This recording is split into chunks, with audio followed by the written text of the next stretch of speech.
I'm Megan Skidmore, and welcome to the Beyond the Shadow of Doubt. I'm a woman, daughter, sister, spouse, mother, life coach, and person of faith on a mission to normalize asking questions and allowing doubts on a faith journey and all aspects of life. Join me as I bring this traditionally taboo topic out of the shadows of shame and into the light. I firmly believe we normalize through more talking and engaging in discussion. More talking peels back, exposes, and erases the layers of shame associated with asking questions and allowing doubts. When we are more authentic about our journey, we are more powerful because shame has no power in the face of authenticity.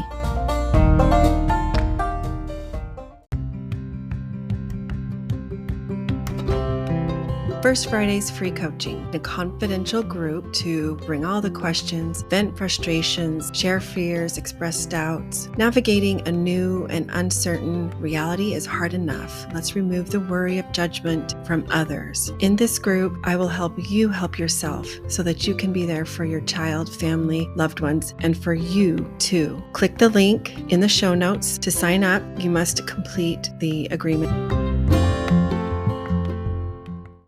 Welcome to today's episode of Beyond the Shadow of Doubt. I am really pleased and excited to have Dr. Julia Bernards with me today. Our story goes back a ways, Julia. Yeah, I'm like so 1997, I think. Yeah. Don't count back too far if you're listening. I have a special place in my heart for you, and I consider you a dear friend. And interestingly enough, our paths have crossed again a little bit later in life as we both find ourselves mamas of kiddos who identify as queer in some way. You have a few more who do. I have one who identifies as transgender. And we'll get to that in just a minute. I'm just going to segue right into you sharing with us who you are, your background, your upbringing. Give us that kind of a foundation so we understand a little bit kind of from where you're coming. And then we'll go from there. So let's see here. My parents are converts. They joined the church in California. And after like 3 years of investigating. And once my dad finished his degree, he decided that we needed to move to Utah. So I was raised in Orem until I was about 8. We lived around the country. I kind of grew up most of my life in Nashville, spent time in elementary school and middle and high school there, where I was one of very, very few LDS youth in my high school.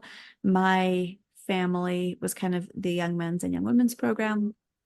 My family was very, I don't know, orthodox. I guess we did family scriptures every day and family prayer and family home evening, and always went to all of our meetings, and my dad was bishop. And I, especially coming from a place where there just weren't many other LDS youth, really, really wanted to go to BYU. So I did. I went to BYU, met my husband there. I have since, and we got married in the temple, have 4 kids, since gotten 2 more degrees. All of my degrees are from BYU, which is not very diversified, but definitely reflective of the life that I grew up in. I don't know, just very LDS. And so my education with the queer community started really in my master's program, a degree in marriage and family therapy at BYU, and was exposed to new ideas about the queer community, understandings, compassion, openness, and started to take those home, which was interesting. I had the experience. It wasn't just the queer community, it was like diversity in general. So do you mind if I interject? Can you give us a time frame? When were you getting your graduate degree? Like what? Yeah, absolutely. That was what year? 2015 to 2017 was my master's degree. Okay, got it. And I think it was about that time. So we were just learning more about diversity and different cultures and all of that stuff in school. And I remember talking to my kids about it, and they were young teenagers and elementary, middle, Uh-huh. young teenagers at that point. And I remember talking about Black Lives Matter and my husband's response being all lives matter. And I was like, this is going to need to continue to be a conversation because, Mm-hmm. of course, that's where he was and that's where I had been. And I was just learning. Uh, one of the other students in my cohort was an amazing woman, had a spouse who came out as trans during our program. And so that was um, an experience for her, obviously, and for our whole cohort, which I really appreciated. And then in my PhD program, which I started in 2018, during that time is when my daughter came out as trans. Okay. And then subsequently, another daughter came out as gay and another as aroace, asexual, aromantic. And I shouldn't even say daughters because my second and third kiddos kind of identify as gender queer, I would say. So their pronouns are adaptable. Uh-huh. So then once my oldest came out as trans, I switched my dissertation research. I had been studying something that was fascinating to me and wonderful, but was very quantitative. And when my daughter came out, it just like Mm-hmm. occupied my heart and mind. And What was your dissertation? it was about Part trans. physiological mechanisms of change in couples therapy. So I was like hooking people up to electrodes and doing MRIs on them. And Okay. it was fascinating, Yeah. but it Mm-hmm. had nothing to do with this. Okay. And anyway, so when my daughter came out as trans and my whole brain just went to that and my heart went to that. I subsequently took a qualitative research class, and in that qualitative research class, did kind of a pilot study. One of the professors there at BYU, one of my professors, Quentin Hunt, was doing a study about trans Mormon folks and their families. His interest in research was particularly suicidality and decreasing suicidality. So he had started this project. I had actually helped with it by spreading the word in like Mama Dragons, Tea Mamas, North Star.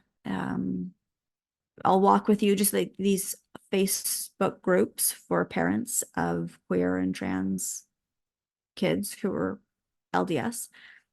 And so when I was doing that qualitative research class, I used that data, and I realized this is what I want to do. This is so important to me. Understanding what other parents were going through, understanding what I was going through. So that became my dissertation. So Dr. Hunt's or Professor Hunt's Mm-hmm. study was specifically at the intersection of Mormons that had transgender individuals in their family. Well, That so could have been he the interviewed both the trans spouses. individuals and their families, right? Okay. Mm-hmm. So, and so the trans individual could have been a spouse.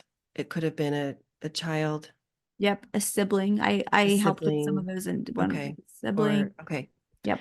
So Mm-hmm. it was the families and specifically surrounding suicidality. That was what he was most interested in, but Uh-huh. because the type of interview we were doing was, hmm, I mean, we had some specific questions, but it was really just following what parents wanted to talk about. So Okay. we were listening to their process, what So it was was more going on. qualitative. Yeah. Yeah. Yeah. And so that was kind of your jumping off point. Yep. And so what was your dissertation? Like what was the title, the specific area? Yeah, so the title was from one of the quotes of a participant. And well, the first part of it is, which was this whole journey was sacred. And that was something that I heard from many parents, that it was incredibly difficult, painful, full of grief, challenging to their ideas of their child and their themselves and their religion and all of these things, but also deeply transformative and sacred. And yeah, it just as I coded, that's what you do in qualitative, you code interviews, which basically means you're looking for concepts. What are people saying and how do we um, make sense of what they're saying? Can we put it in categories? And so I was coding along with a couple of other researchers, and we looked at lots of different things, but that ended up being the kind of unifying finding. That was the concept that pulled everything together, was that this was a transformative process for parents. So your research, well, how similar was it to Professor Hunt's? We used the same data. So I Okay, participated in, so he started the project, then I jumped in, started interviewing people also. I pulled I in see. because of that pilot study. One of the things that is particularly not particularly surprising, I'd say, is that the people we were getting were people who A, were willing to talk to a BYU professor and other BYU researchers, and B, people who were acknowledging that this was happening in their life, Yeah. because that was the research. It was happening in BYU, and we were trying to get people who wanted to talk to us. What it meant we weren't hearing from was people who would have felt uncomfortable talking to someone at BYU and were not very comfortable or acknowledging of what was happening. So in that pilot study that I did during the class, I realized we're getting mostly affirming parents, which in some ways was lovely. It was so great to hear from so many Right, affirming parents. On right. the other hand, I knew that there were a lot of parents that were not affirming. And so I had to go look for them so that I could hear their voices too, because Mhm. that is an important piece of this. And what I probably didn't get enough of, where it maybe would have rounded out the research even more, was particularly finding ways to talk to parents who had left, who wanted nothing to do with the church, maybe who would have felt uncomfortable talking to someone at BYU because of that. Uh, so yeah, most of the parents we talked to were affirming. I found a number who were willing to talk who weren't, and that was valuable. Who weren't any longer Who weren't affirming. No, like they had okay, not become affirming. okay, They were deeply concerned about how their okay. kid was identifying and were So not supporting if them I can anymore. jump in for a second, I Mhm. found myself wondering of these affirming parents, like, Mhm. but for your entire research group, uh, was their participation or affiliation level with the church one of the questions that you included, or was like how Mhm. Yes. personal of information did they So we did confess we to did you? collect demographic information. Uh-huh. Hopefully nothing that was, I didn't give anything that was identifying, because some of the Of parents, course. I mean, some of them actually wanted their information to be used. They wanted us to share names Uh-huh. because this is an important part of them and their family, and they were out, their kid was out, their family was out, this they wanted to be advocates. Others were in situations where it would have been dangerous for them or for their child, so we have of course kept Yeah. confidentiality. um Sorry, what was the question? I've lost it. No, no, I think you've answered it. I was trying to determine, you talked with affirming and non-affirming Mm-hmm. parents, and I Mm-hmm. found myself curious, how affiliated were they with the church, or was that a piece of information that Yeah, so you were able to glean? Because you did all of say the that nobody who had left the church really, or you had less of a of a, yes, of a fewer of those sample. people. So Yeah, one of the requirements for them to be in the study was for them to have been identifying as LDS, as active. I don't know that we said active, but identifying as adjacent. LDS, yeah, Hmm. when their kid came out. So Okay. um, I did do some follow-up interviews with parents also, but I would say about 83% of the parents from the study, and this is the ones that we knew that we could know. I actually included some data from Facebook also. Okay. I also asked all those parents for permission to use that, but if it's Facebook data, I can't always tell whether someone Yeah, is for sure. still identifying as LDS. Yeah. Anyway, but about 83% of the parents that we were able to determine were still identifying as LDS. And Hmm. again, I think that might be a higher number than if we had been able to actually get a completely representative sample. Yeah. I I'm guessing that your dissertation is available for anyone Absolutely. to read, and we'll leave a link to that in the show notes, of Mhm. course. But if you could summarize, some of the pain points that these Mhm. parents, these families, really, not just parents, it was families, shared with you, what would Mhm. you say, like the top three, maybe four, whatever comes to mind? What were those pain points that they expressed with you and Professor Hunt? Um, so I guess pain points were mostly about grief and fear. So the grief was a variety of things. Most of the parents felt like at some point, and by the end of their process, they didn't typically feel this way anymore, but at some point in the process, they felt like they were losing their child. Like that gender piece and sometimes name and Mm, pronouns turns out is somehow really tied in our brain it to is. how we think about a person. It is. And so along with that gender, especially in the church, there's a lot of gender-based expectations and roles that we anticipate that our kids will play. So a big point of grief was initially feeling like they were losing a child, Yeah. losing those expectations that came along with it.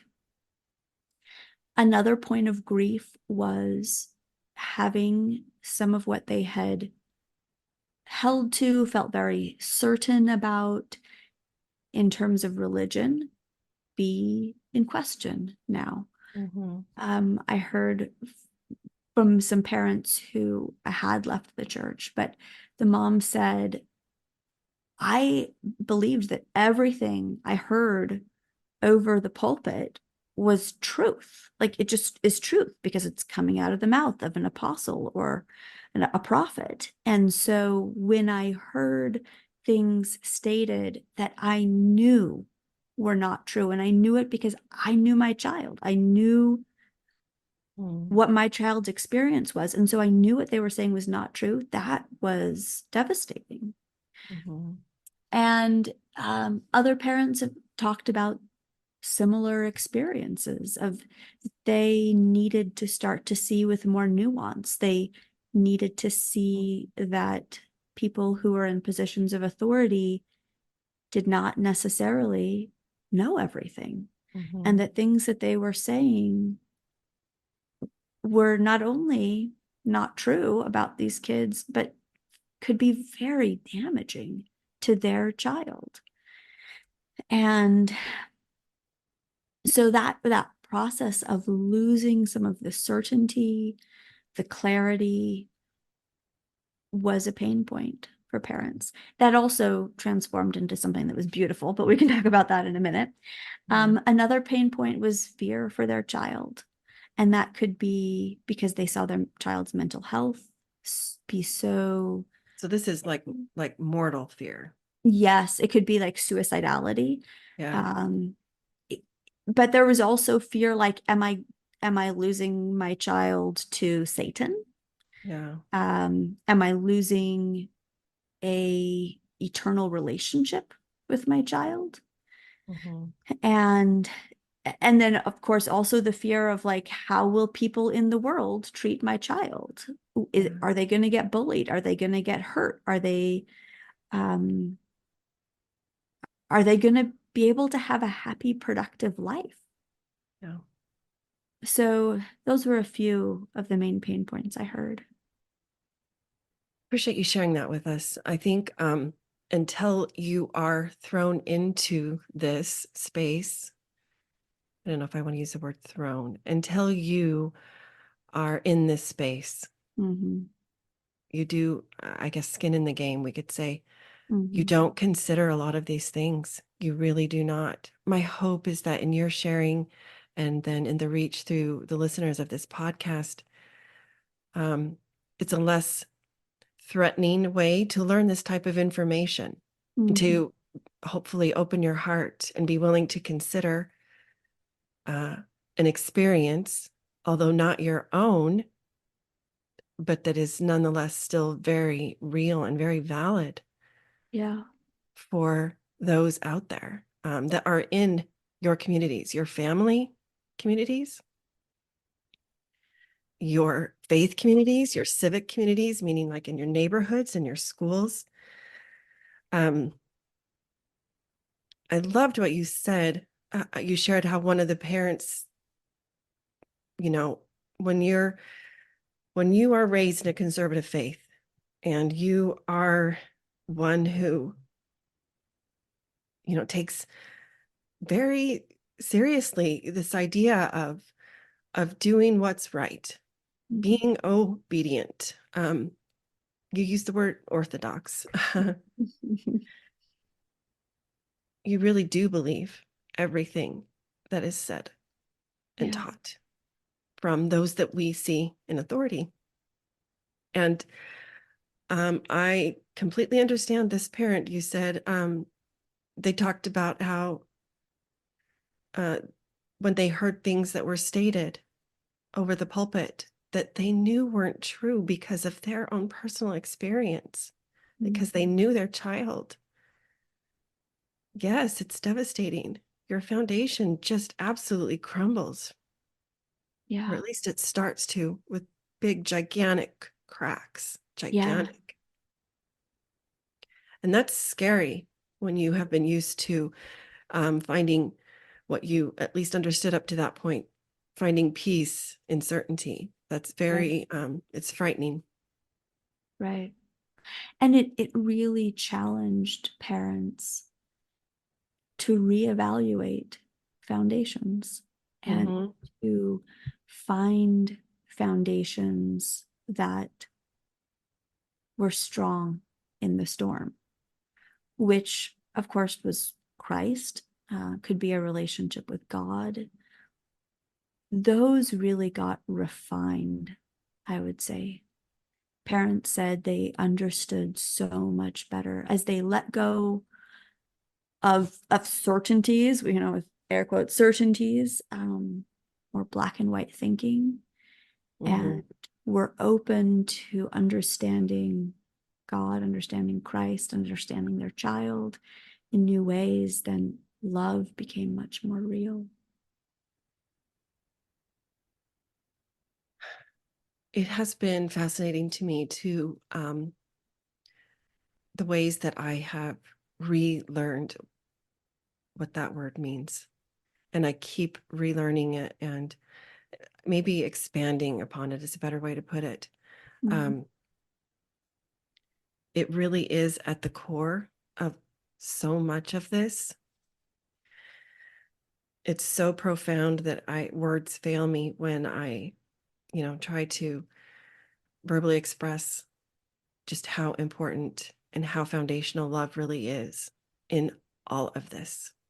Yeah. All of it, from the grief to the fear to the having to deal with the uncertainty piece, Mhm.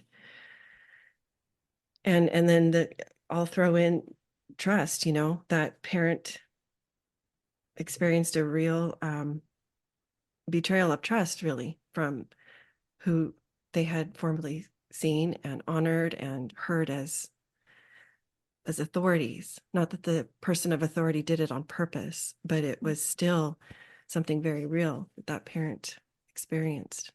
Yeah. There's so much going on in my mind and my heart right now. It's like I have so much I want to say. I'm looking at the clock. Let me shift a little bit Mhm. and kind of bring this a little more personal. Um, you said something about how when you were doing your graduate work, you described yourself as becoming more open and compassionate, and you had understandings that were blossoming and deepening, maybe that you thought you once had, but Mhm. now were growing in ways that they hadn't previously. And you would bring these conversations home to your family. Yeah. And then you talked about how you realized, because of one conversation that you had, your take on it was a little different than your husband's take on it. I think it was Mhm. Black Lives Matter. And you realized this was going to need to be a continued conversation. And that was one topic. I'm going Mhm. to extrapolate, tell me if I'm off, but I'm sure that wasn't the only topic that you could see might need to be or benefit from being an ongoing conversation. Yeah, definitely. And I bring that up just because if those who are listening can take a minute and put themselves in your shoes or in that idea of bringing these conversations home, I'd love to figure out a way that we can just talk about these things as just simply having an intelligent, compassionate, heartfelt, vulnerable conversation. Mhm. I don't know that we truly know how to do that in our faith communities. What you said caught my attention. This podcast that I've created was founded on this bombardment of questions Yeah. and doubts that I experienced when I learned of my kiddo's identity. And the shame that I felt and the shame that I felt about having them, the fear I had of bringing them up, Mhm. and how I viewed it as a reflection of me and my, talking about orthodox. I realize now how orthodox I was. I Mhm. don't think I saw that in the moment, right? So I attributed my worth to whether or not I had these questions and doubts on a very, very core level, like I wasn't good enough, like I was going to be apostate if I even had any of these questions or Yeah. doubts, let alone verbalize them and talk about them. And it really, that was a struggle to try to figure out how to navigate all of that. And I Mhm. felt a pull to start this space where we can just talk about it. Let's just talk about it, have conversations. Yeah. I think on a very, very basic level, especially in conservative faith communities, we really steer clear of doubts and questions. I think that's evolving Mhm. some a little bit, but it's going to Yeah. vary Yeah. community to community. Mhm.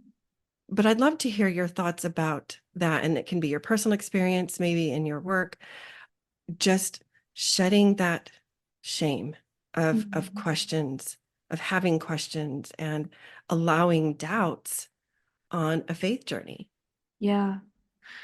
So I think that kind of speaks to the, I mean, I guess the narrative of the finding for my dissertation, which is that the transformation that parents experienced was a journey. It was a process. There were stages to it, and not like a perfect linear, No. Mm-mm. but definitely I saw these stages, and what you are describing sounds like what a lot of parents felt. As you start to get new information that doesn't fit with the structure and the understandings, the faith maybe that you have had, it can be really disconcerting. What felt like clear, certain, easy, straightforward gets bumpy, rocky, uncomfortable. Mm-hmm. And there can be some denial, like it's not okay for me to feel this way, or it's not okay for my child to identify that way, or this can't actually be the reality. And yeah, it's a vulnerable place. I mean, the whole journey is pretty vulnerable, honestly. But Yes, it is. yeah, as that process of like, is it even okay for me to expand my understanding, for me to have a different Right. conceptualization of things? And this, I think this may be, it may be neurobiological too, honestly, as well as a faith thing. Our brain wants to understand things in clear terms. We want to have an a picture of reality so that we can understand it, so that there's things we can control, so that we feel safe.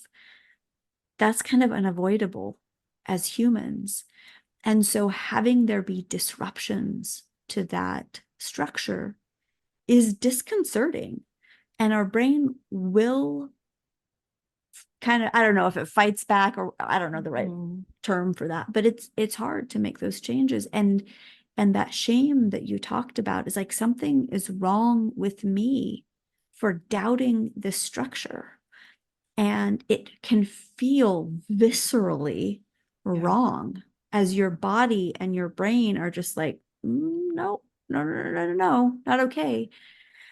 And then, pulls into that spiritual realm also of, I want a relationship with God. And if my understanding of God is this way, and then what I'm experiencing doesn't really fit with that understanding, and God is an important attachment figure, like that's where a sense of safety and stability has come from, but that's getting called into question too. It's not comfortable. Yeah, I get that. Oh, keep going. Sorry. Sorry. Yeah. It also, so as I was in qualitative research, what I was doing was grounded theory. So I didn't come in with any theories. I just like, what's going on in this data? What am I hearing from people? Trying to make sense of it. But then after I did that, I also and did all the coding and came up with this theory. Then I also looked around in the research to say, how does this fit with what other people have seen? And there's stages of faith that this fit with. So I think our church, or the LDS church, and I think most churches are kind of in this stage 3 of stages of faith. And I'm talking about James Fowler here. He has stages of faith. And there is this understanding that is a social understanding that if you are not seeing things the way the group is seeing things, that is dangerous. And it can be seen as morally dangerous, like you would feel shame for it, because the sense that has been made of it is, now you're a heretic or an apostate or something. You're not part of the group. And that's bad, just like immoral. So yeah, if you start to see things in different ways, that's not okay.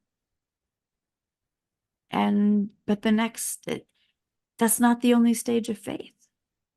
Going beyond that, as you have done, as I have done, and saying these questions do not stop coming, even if it feels scary to ask them, even if I feel like I am somehow betraying myself or betraying God or my understanding of God or whatever. It doesn't make them go away. You can't not see and not experience what you have seen and experienced. And so moving into that next stage where things get deconstructed, and it's still a stage of faith. That's really so important to bring that up. I remember when I first started to learn about the stages of faith, it only makes sense that our spiritual and or religious journey would happen in stages, just like Mm-hmm. anything else. And the largest institution I can think of to compare that to is our educational institution. Mm-hmm. It only makes sense that you start, well, at least it's been this way, for generations. You start out in kindergarten and you move up. Mm-hmm. They're called grades. You could call them stages if you wanted to. Mm-hmm. And this idea that, really and truly it would be preposterous to think of putting somebody in what we call in the States middle school, which would be kind of grade 7, 8, sometimes 6th, and put them back in first grade or kindergarten. Yep. Because it just doesn't make any sense. They have progressed past that point. Yeah. As you were talking, I love Richard Rohr's been Mm-hmm. well Yep. known, been made well known for the first half and second halves of life. Yep. But even he credited this concept of the two halves of life to Carl Jung. Mm-hmm. And I love that there's this acknowledgement of more. I love that there's the acknowledgement of where we've been and the good and the benefits and the growth that have come from that. I Mm-hmm. think maybe more attention and validation needs to be given to this second half of life. I think a lot of conservative faiths, the LDS faith included, does a good job of addressing that first half of life Yeah. development. This is taken directly from, the Center for Action and Contemplation was Mm-hmm. created by Richard Rohr. It says that in the second half of life, we discover that it is no longer sufficient to find meaning in being successful or healthy. We need a deeper source of purpose. And this is him quoting Jung. He says that during the second half of life, our various problems are not solved so much by psychotherapy as by authentic religious experience. In the first half of life, the focus is on the ego or the false self. And inevitably you discover, maybe on accident, maybe on purpose, that your conscious self is not all of you. Yeah. And you have the opportunity to find your real purpose and identity at a much deeper level than what you present to the world. And so, again, reading from their article, The Second Half of Life, the ego still has a place, but it's now in the service of the true self, capital T, capital S, Mm-hmm. or your soul, or your inner identity, your inherent identity. So I wonder sometimes if I didn't know about these theories and these stages, growing up in the faith that I did grow up in. And I got an education. Yeah. I believe that if more understood this, it's a theory, I get it, but if they understood that way of looking at life is available to you, and try it on, Mm-hmm. see how it feels, see how it fits, what what feels aligned for you. I think sometimes we mistake feeling uncomfortable with losing the spirit or Yeah. losing that connection with God, when really it's just we're feeling uncomfortable Right. because we have new information and we're not quite sure what to do with it. And Yeah. because, like you mentioned earlier, we keep gravitating towards this, moving towards this certainty Mm-hmm. because we don't like it. We're hardwired, right? Mm-hmm. I don't know, any thoughts that come to mind as I share that before we move on? There was one, and I'm trying to think of what it was exactly. Now I continued to listen to you. Feel free to interrupt me at any time. I don't know. It's lost at the moment. Sorry. Okay, if it comes Maybe up it'll for come you, back to me. yeah, interject if it does. Okay. So, how has your faith journey been different? Think of little Julia Hmm. growing up in Tennessee. How has your faith journey been different than you thought it was going to be? Well, I mean, as a teenager, I did experience some of the, like, I had questions and concerns, but I felt really confident about having resolved them. And I felt also like I had a good sense of nuance, and I don't know. I felt good about my faith, and I felt Mhm. like it was strong. I felt that was how it needed to be. I had no idea what was coming. I Uh-huh. mean, I was over 40, over 40. Some people get where I am in their early 20s, but not me. I didn't get there till, yeah, until recently. And I just didn't know it was coming. And it has been really hard. And I still am on the journey. Mhm. I haven't figured out, I don't know. It would be nice to get to stage 5, or there's Mhm. lots of different models for stages of faith. Yes. But I think things are starting to, so in the model from my dissertation, there's this period of deconstruction and disequilibrium, and then things start coming back together, and then equilibrium again.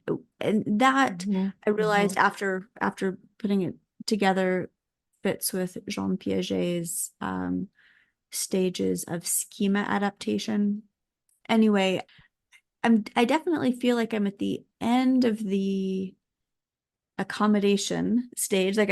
Things are starting to come back Mhm. together, and I appreciate that. And they're definitely coming back together in a different and expanded way. I do not think or experience religion in the same way that I used Mhm. to. Mhm. But definitely, I feel like my faith is deeper and stronger, Mhm.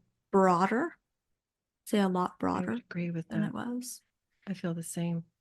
I have given my husband the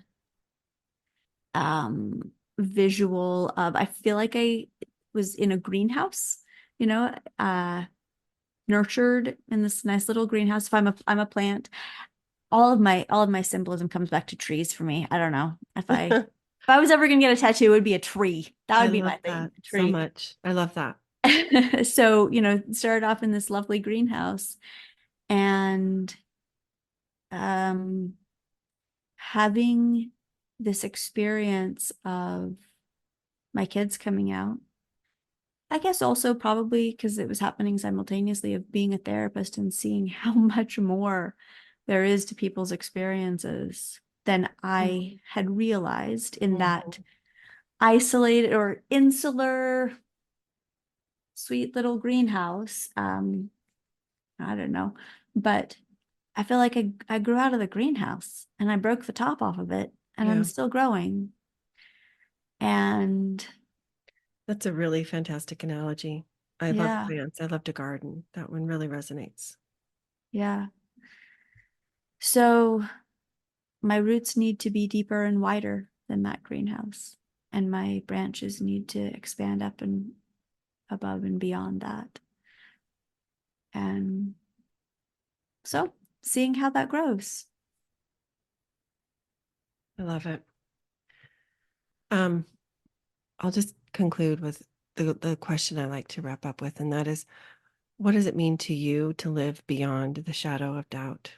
Yeah, I've been thinking about that some. Uh, there's a number of things that we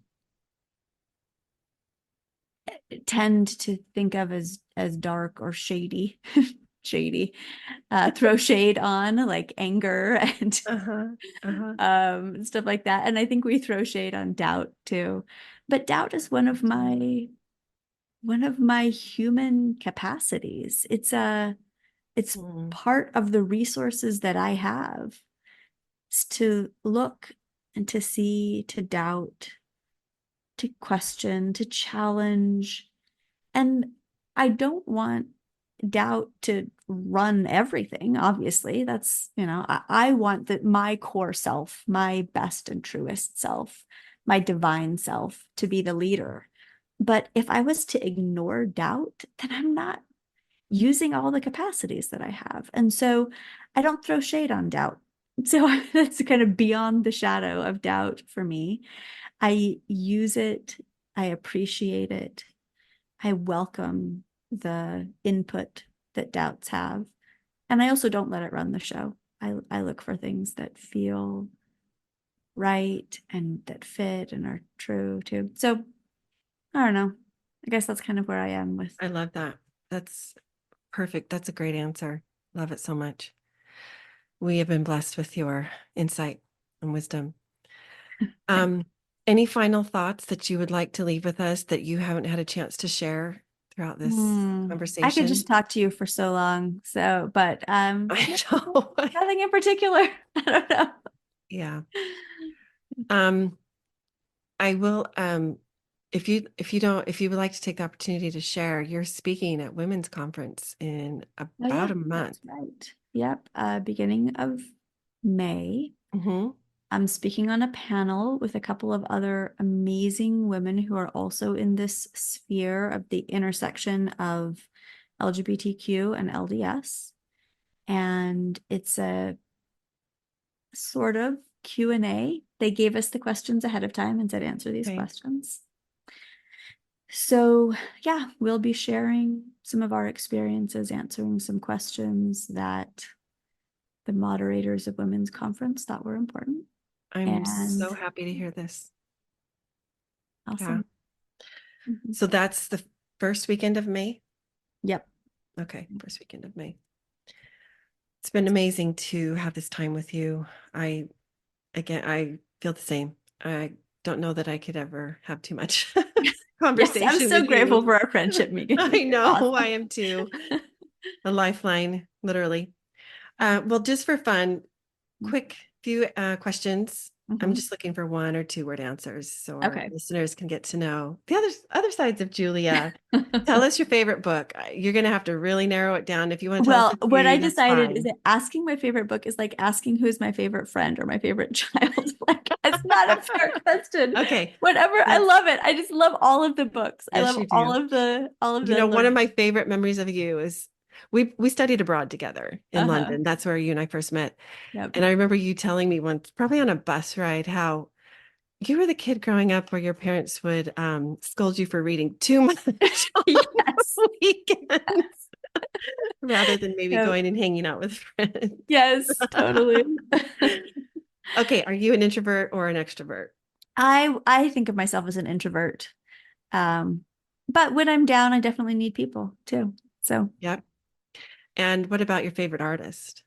mm, oh goodness. I, there's so many that I love. So, as a young person, Trina Shart Hyman illustrated some books that Okay. I really loved. I just love her style so much. That is a new one for me. Yeah, Okay. and there's others that I love now, and for some reason I'm blanking on names. Maybe I'll tell you, and you can put it in the notes Okay. because I'm my, this is what happens when I put on the spot. My brain just goes blank. I should have thought about it ahead of time. No, no, Oh well. we're just, there's no wrong answers here. No worries. Um, I think I know the answer to this next one. Are you a night owl or a morning lark? Honestly, I kind of feel like I burn the candle at both ends sometimes, and I shouldn't. But I. So yeah, I don't know. What would you say? I don't know. If you said you think It you know the depends on the answer. phase of life that I'm in, really. When my Yeah. kids were younger, I was Uh-huh. kind of forced into the morning. I wouldn't say I Yeah. was necessarily a lark. I didn't like Yes, to I don't think sing I've about it, but ever. I'm more of a night owl. Mm-hmm. We were Yeah. divided by that in our room Yeah, oh, that's room right. our room That's right. We assignments were. And I in think the flat in London. yeah. Yeah. I knew I wasn't going to be requesting to be in the Morning Lark dorm room. Nope. So Yeah. anyway, okay. Do you have a celebrity crush? Mm, not really. I Fair don't enough. know. Not Yeah. required. hmm Do you do still or carbonated water, or do you do diet soda? I like still definitely carbonation, even like if it's in soda, even I can't drink it very fast and I like to guzzle. I like to just guzzle it. So I'd definitely like to still. see you. I'd like to see you throw a glass of still water back sometime. Yeah. Okay, and then finally, the furthest place you've traveled. Mm, Prague, probably. Prague. That's a great one. Mhm. Okay, if people wanted to reach out with questions Mhm. or connect with you, what would be the easiest way for them to do that? Probably email. Email? Yeah, Okay, we'll leave that in the show notes. great. It has been, I don't even have the right word. It's been a joy. It's been a joy. So grateful that you could take time out of your schedule and talk to me today and Thank you. share your love, your thoughts, your wisdom. Thanks for making time. Yeah, Also, it's always a joy to talk to you, Megan. same.